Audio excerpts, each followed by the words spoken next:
Hey guys, आपके लिए लाई हूँ द हिंदी न्यूज़पेपर की कुछ मीनिंग्स जो आपको कॉम्पिटिटिव एग्ज़ाम में हेल्पफुल होंगी और इंग्लिश सीखने में भी आपको काफ़ी हेल्पफुल होंगी। और इस मीनिंग्स का यूज़ करके आप कॉम्पिटिटिव एग्ज़ाम में अच्छा स्कोर गेटअप कर सकते हैं।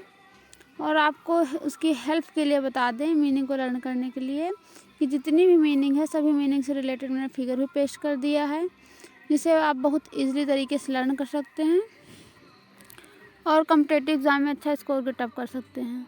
देखते हैं फर्स्ट मीनिंग क्या है।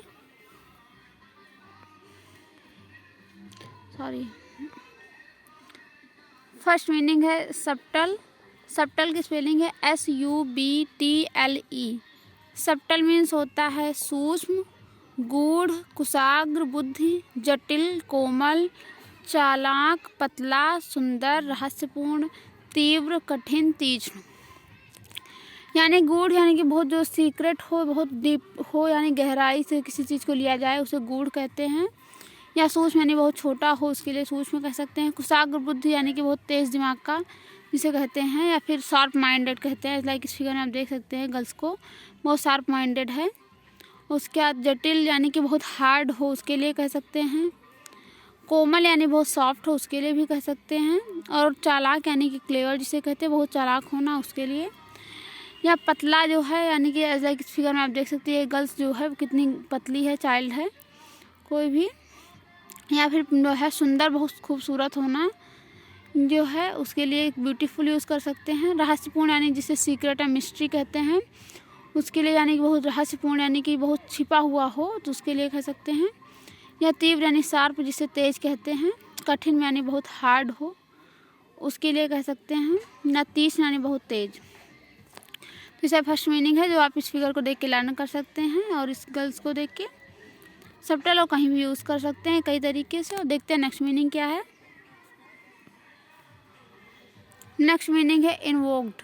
इन्वोक्ड की स्पेलिंग है INVOKED। इन्वोक्ड मीन्स होता है लागू, अभिमंत्रित करना, विनती करना, आवाहन करना। लागू करना यानी कि इसे अलाउ करना, जैसे कि होता है कि सुप्रीम कोर्ट किसी रूल को अलाउ करती है कि सभी को फॉलो करना है।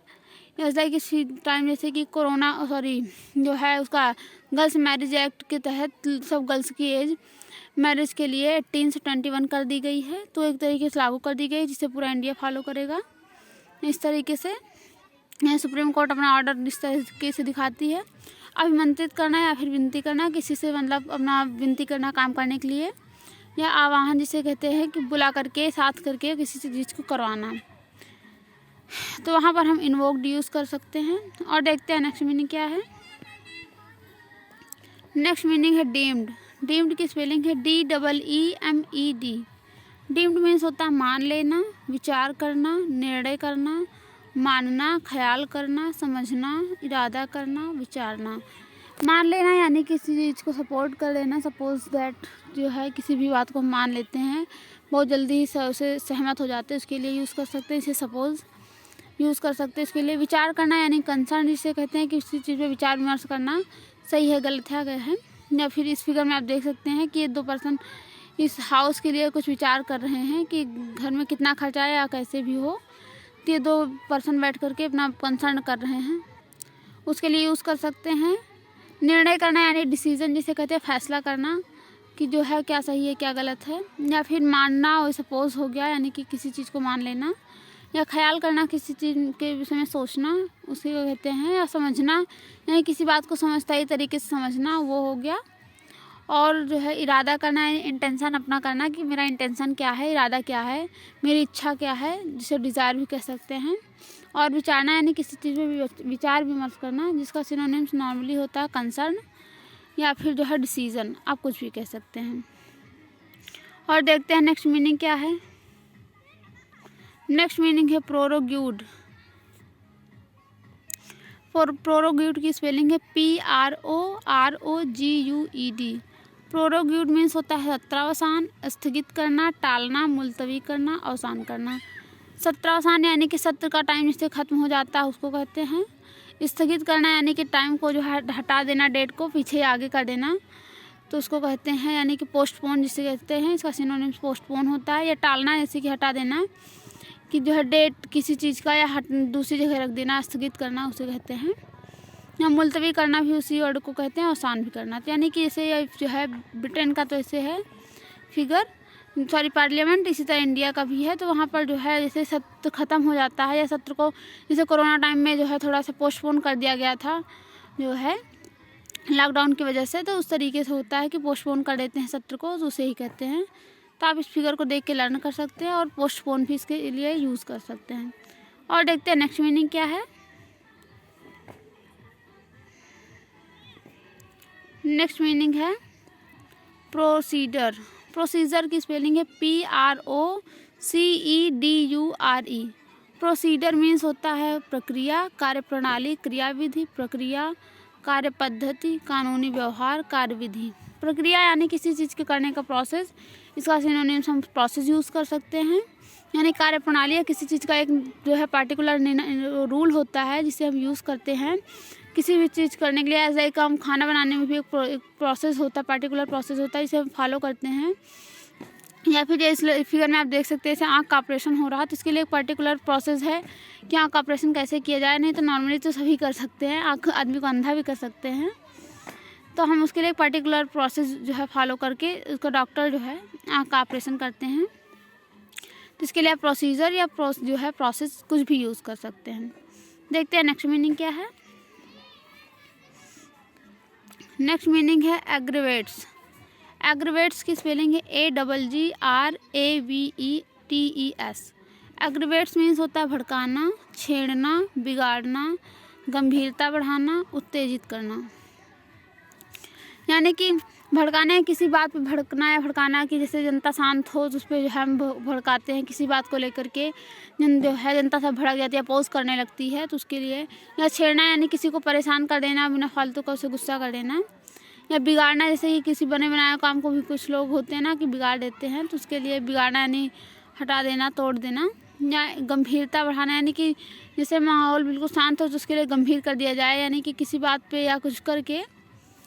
या उत्तेजित करना, इसे एक्साइट कहते हैं। एक्साइट कर देना कि किसी बात को हम बताने वाले हों ना बताएं दूसरे के लिए, तो उसे सिर्फ इतना कह दें कि हम आपको एक बात बताना चाहते हैं, बहुत ज़्यादा एक्साइट हो जाता है, तो उसके लिए यूज़ कर सकते हैं। या भड़काना जो है, भड़काना की एक मीनिंग इंटरेस्ट होती है, ENTRUST। इंटरेस्ट मीन्स भी होता है भड़काना।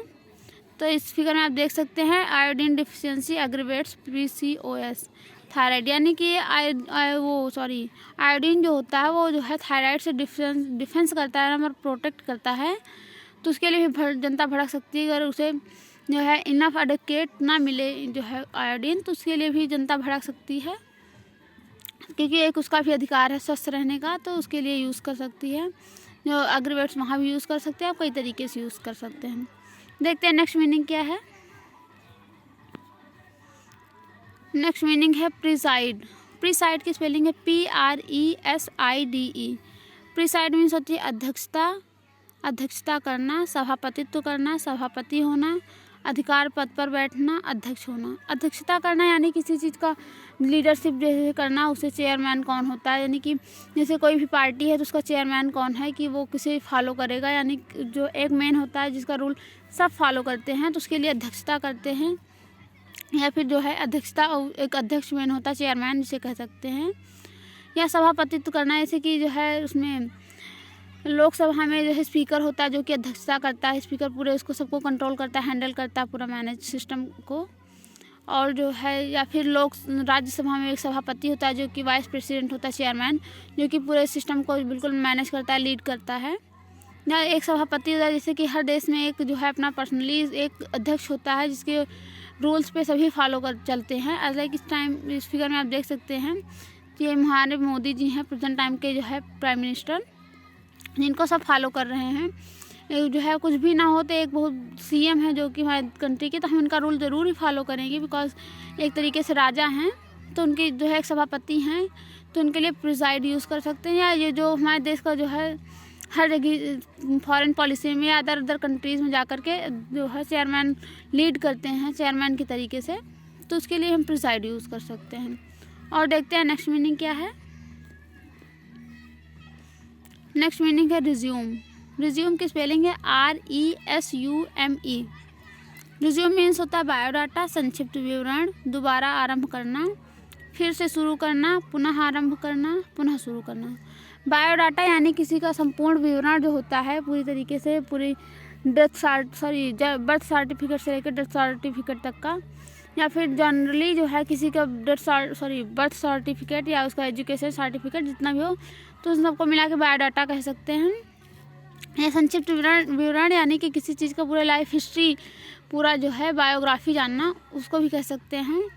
या फिर से एक बार ख़त्म हो जाए फिर से जो है उसे स्टार्ट करना, उसको भी कह सकते हैं। या फिर जो है फिर से शुरू करना। या फिर बायोडाटा यानी कि जैसे किसी चीज़ का फुल इन्फॉर्मेशन हो, तो उसके लिए भी रिज्यूम कह सकते हैं। तो इस फिगर में आप देख सकते हैं रिज्यूम यानी कि इस फिगर में जो है, इसमें एक पेपर है, पेपर पे लिखा गया रिज्यूम किसी भी चीज़ का हो सकता है, फुल बायोडाटा है जो कि लैपटॉप से निकाला गया है, तो आप देख सकते हैं और लर्न भी कर सकते हैं। और देखते हैं नेक्स्ट मीनिंग क्या है। नेक्स्ट मीनिंग है लैप्स। लैप्स की स्पेलिंग है LAPSE। लैप्स मीन्स होता है चूक, गिरावट, कालातीत हो जाना, त्रुटि, पतित हो जाना, गिराव, सरकाना, भूल, समाप्त होना, पतन, खिसकना, गिर जाना, गलती और बीत जाना। यानी कि चूक यानी कि कोई एरर हो जाना, जैसे गलती थोड़ा सा मिस्टेक हो जाती है, इसके लिए भी यूज़ कर सकते हैं, तो एरर यूज़ कर सकते हैं। गिरावट यानी कि कोलैप्स हो जाना, यानी कि किसी चीज़ का जैसे गिरावट है, कमी मतलब जैसे कि किसी चीज़ में मंदी आ जाना, उसके लिए भी कोलैप्स यूज़ कर सकते हैं या गिरावट यूज़ कर सकते हैं। कालातीत हो जाना यानी टाइम का बीत जाना, जैसे डेट कह सकते हैं। त्रुटि यानी कि वही मिस्टेक है या एरर कह सकते हैं। जैसा कि इस फिगर में देखिए आप, तो इसमें जो है रूटीन रन टाइम एरर यानी कि जो मतलब उसका सर्च करने का टाइम हो गलत है, कुछ भी गलत है, या जैसे कभी कभी होता है पासवर्ड हम गलत डाल देते हैं तो उसमें एरर बताने लगता है, तो उसके लिए भी यूज़ कर सकते हैं। या पतित हो जाना, इसे शुद्ध कहते हैं। गिराव यानी कोलैप्स होना। सरकना यानी फिसलना, जिसे कहते हैं स्लिप जिसे कहते हैं। भूल यानी कि मिस्टेक, जिसे कहते हैं कि फॉरगेट, हम भूल गए, सॉरी, तो उसके लिए भी यूज़ कर सकते हैं लैप्स। समाप्त हो जाना यानी कि एंड, फिनिश भी कह सकते हैं, यानी कि सब कुछ एकदम बिल्कुल फिनिश हो जाए, तो उसके लिए यूज़ कर सकते हैं। पतन जिसे कहते हैं डिक्लाई, उसको भी यूज़ कर सकते हैं इसके लिए। खिसकना यानी कि फिसलना, स्लिप जिसे कहते हैं। गिर जाना यानी कि जो है कहीं से नीचे गिर जाना, या फिर टाइम का जो है कम होना, या फिर जिसके लिए जो है जैसे मंदी आ जाना, तो उसके लिए कहीं भी आप यूज़ कर सकते हैं। या गलती से मिस्टेक कह सकते हैं। तो इस तरीके से कई तरीके से आप लैप्स को यूज़ कर सकते हैं। इस फिगर में आप देख ही सकते हैं कि यहाँ पर लिखा गया एरर, यानी कि इसका लैप्स जो है सिनोनिम्स है, तो आप देख के लर्न कर सकते हैं। देखते हैं नेक्स्ट और लास्ट मीनिंग क्या है। ये मीनिंग है रिफ़र की। रिफ़र की स्पेलिंग है REFER। रिफ़र मीन्स होता है उल्लेख, प्रस्तुत करना, लगाव रखना, हवाला देना, सुपुर्द करना, भेजना, लक्ष्य करना, सौंपना, से संबद्ध करना, सूचित करना, जिक्र करना, अपील करना। उल्लेख यानी किसी चीज़ का एक्सप्लेनेशन कर देना, उसके लिए भी उल्लेख कह सकते हैं इसे। प्रस्तुत करना यानी कि दूसरे के सामने दिखाना, परफॉर्मेंस, तो उसको कह सकते हैं। या लगाव रखना यानी किसी चीज़ पे जो है इंटरेस्ट दिखाना, वो कह सकते हैं। उसके बाद हवाला देना यानी कि पूरा फुल अपना बायोडाटा देना, जिसे कहते हैं पूरी जानकारी देना, उसको कह सकते हैं। सुपुर्द करना यानी दूसरे को सौंप देना कह सकते हैं। भेजना यानी दूसरे के लिए पास सेंड कर देना, इसे कहते हैं। लक्ष्य करना यानी कि हमारा लक्ष्य क्या है, टारगेट क्या है, गोल क्या है, तो उसके लिए यूज़ कर सकते हैं। सौंपना यानी कि इस फिगर में आप देख सकते हैं कि जो है ये बॉस हैं, तो अपने असिस्टेंट से आप एम्प्लॉय को ये अपने वर्क को जो है रेफ़र कर रहे हैं कि आप जो है इसे कर दीजिएगा। या से संबद्ध करना है किसी दूसरे चीज़ से कनेक्ट करना, उसको भी कह सकते हैं। सूचित करना इसे इन्फॉर्म कहते हैं, इन्फॉर्म कर देना। या फिर जिक्र करना या अपील करना। जिक्र करना यानी किसी बात को जो है फिर से एक बार चर्चा में लाना। अपील करना यानी ना वर्क हो रहा तो उसके लिए हम एक बार रिक्वेस्ट करते हैं या फिर आगे वर्क बढ़ाते हैं, तो उसके लिए यूज़ कर सकते हैं। तो रिफ़र को आप कई तरीके से यूज़ कर सकते हैं। तो इस तरीके से मीनिंग आप लर्न कीजिए और कॉम्पिटिटिव एग्ज़ाम या फिर इंग्लिश लर्न करने के लिए एक अच्छा सा जो है रूल फॉलो कीजिए जो है। तो मिलते हैं next session next day. Thanks for watching.